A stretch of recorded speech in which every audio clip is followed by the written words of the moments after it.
I just finished watching Scott Pilgrim Takes Off, and give me 1 second.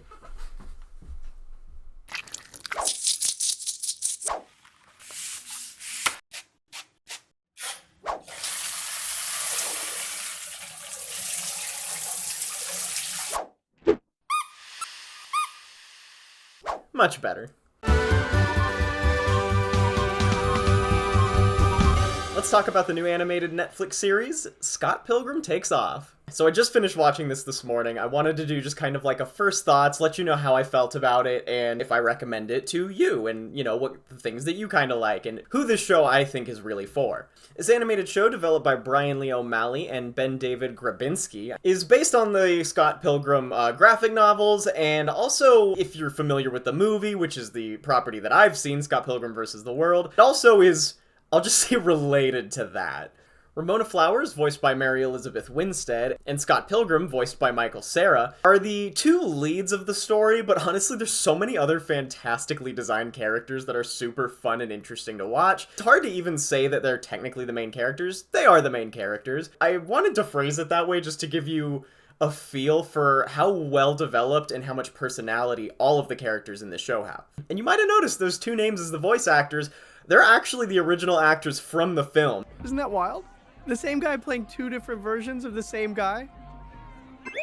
And a lot of the voice cast in this show are the same actors that played the same characters in the movie. Not only is that just cool because they have experience playing the characters, they clearly have a feel for what these personalities are supposed to be, there's also a pretty decent amount of very funny jokes related to the fact that this was a live-action film. I don't know about the graphic novel, so I'm not going to be making any comparisons to that, but if you have read the graphic novels and you prefer this version or you love the rendition or whatever you think if you've seen them, let me know in the comments, because I'm really interested to know what people who have seen the source material think about stuff like this. Now, the first episode starts very similarly to the film. Scott Pilgrim is kind of dating a high schooler. What? Wait, I'm sorry, did you say he's dating a high schooler? There's no way for me to explain this in a way that doesn't make it sound cringe, because it's kind of intentionally cringe. But I will say that I think they actually handle it in a pretty mature way. And then he ends up meeting Ramona Flowers, a girl that has literally been in his dreams. And when I say literally, I very much mean literally in his dreams. Fantasy blends really well into reality in this in a way that makes sense and doesn't feel out of character or out of the sense of the world. There's a conflict of interest between the high schooler that he's dating, whose name is Knives, who's also played extremely well. You might be the best band of all time.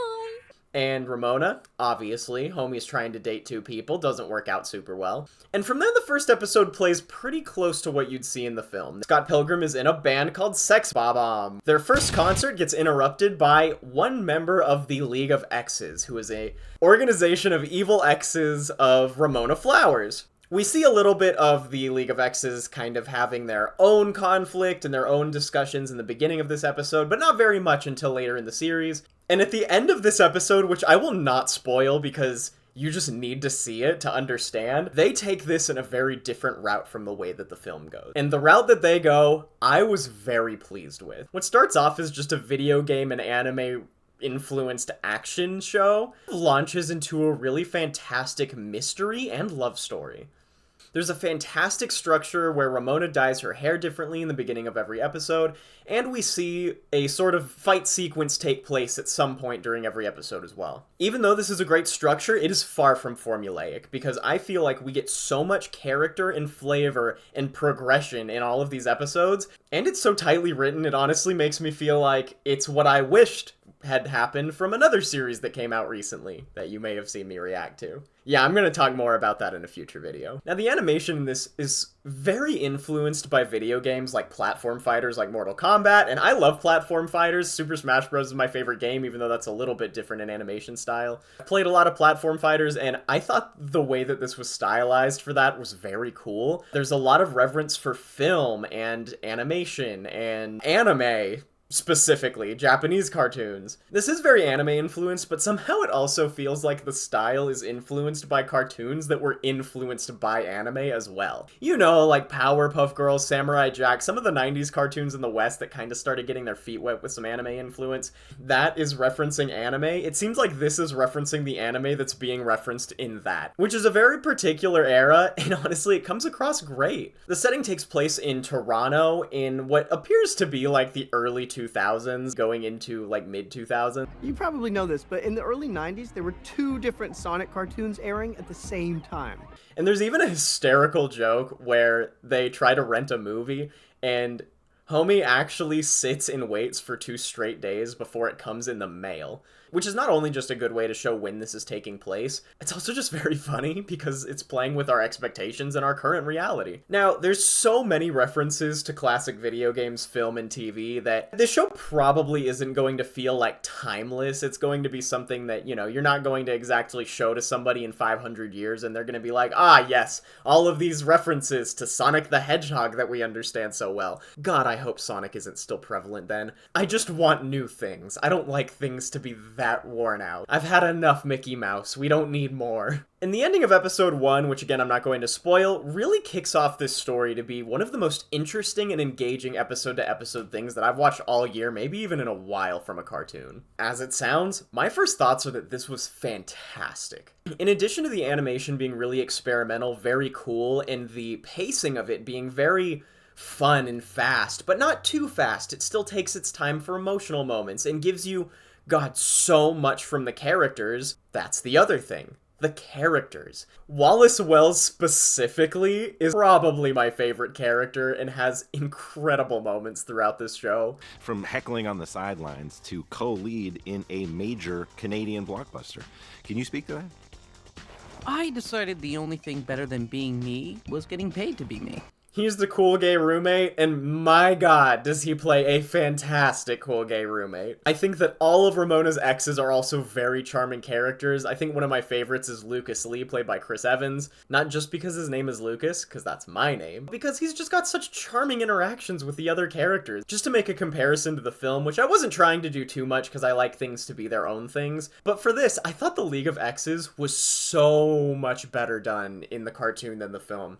I don't know if it's because the animation is so good and they're able to create emotions on the faces that even the actors weren't able to do in the film. Maybe it's the directing, the writing. The voice acting is stellar, so I don't want to say that it's the actors' fault from the movies. For some reason, the delivery for all of these characters hits so well for me. There is not a single character that I don't think is fantastic for exactly their role. The fact that I can fall in love with Michael Cera when I didn't even like Michael Cera in the original movie.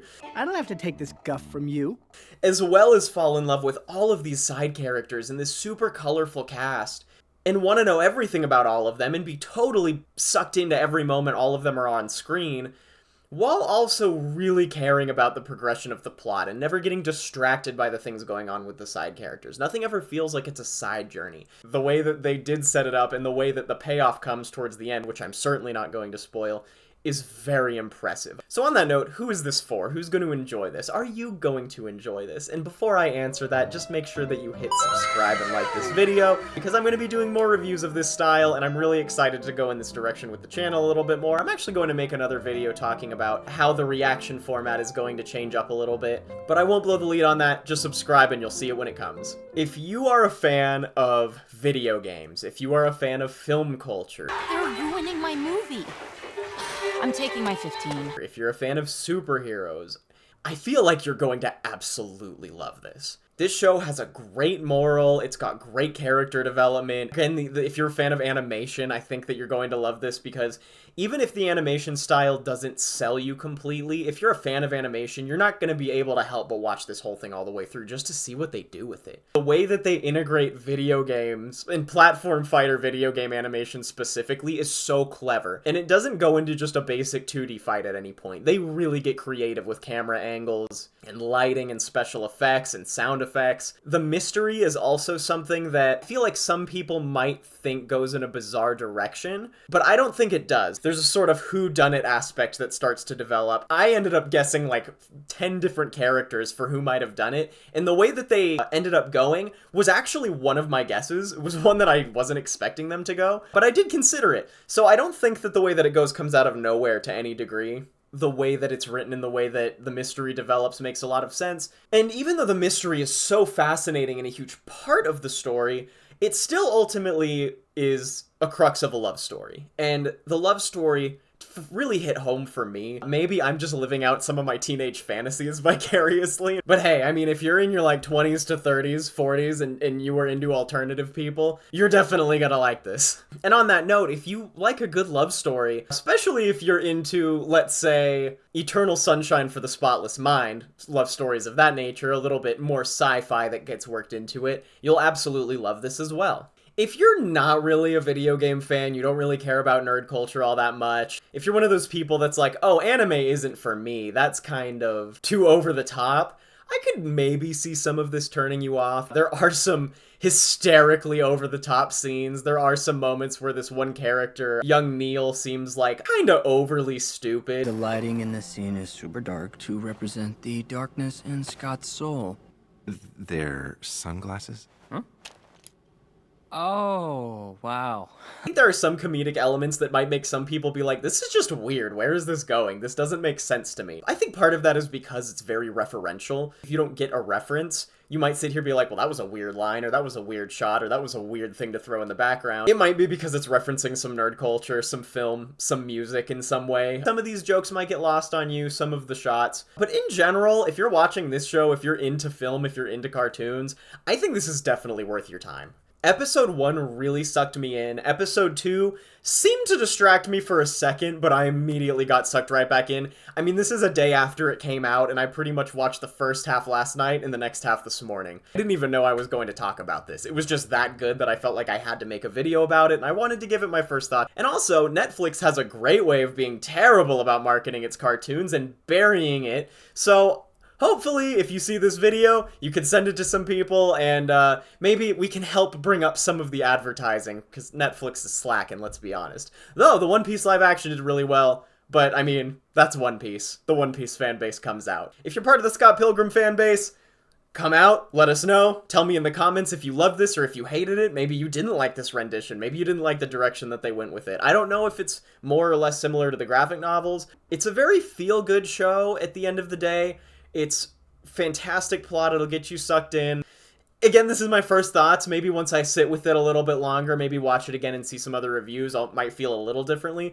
But my first thoughts are, it's probably one of my favorite shows I've seen in a really long time, to be honest. It gave a fantastic impression on me. It made me very satisfied, left me interested to wanting more, but not needing to be wanting more. Because I know Netflix, we don't know where Netflix is going to take these. This might be canceled tomorrow. As a Season 1 product, as its own show that exists as it is, I loved it. I absolutely recommend it to almost everybody.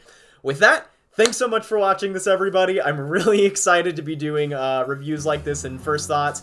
I am actually on my way right now to watch a pre-screening of Wish, the new Disney movie that's coming out, and I'm going to be doing a first thoughts on that too. So make sure you're subscribed so you don't miss when that comes out, and I'll see you next time. Oh, Jester Bro signing out. Maybe I'll start doing... Hey! I actually did the thing this time. I think kendama's really hard. This is a kendama, for those that are interested. Alright, let's go. It's very hard to spike it.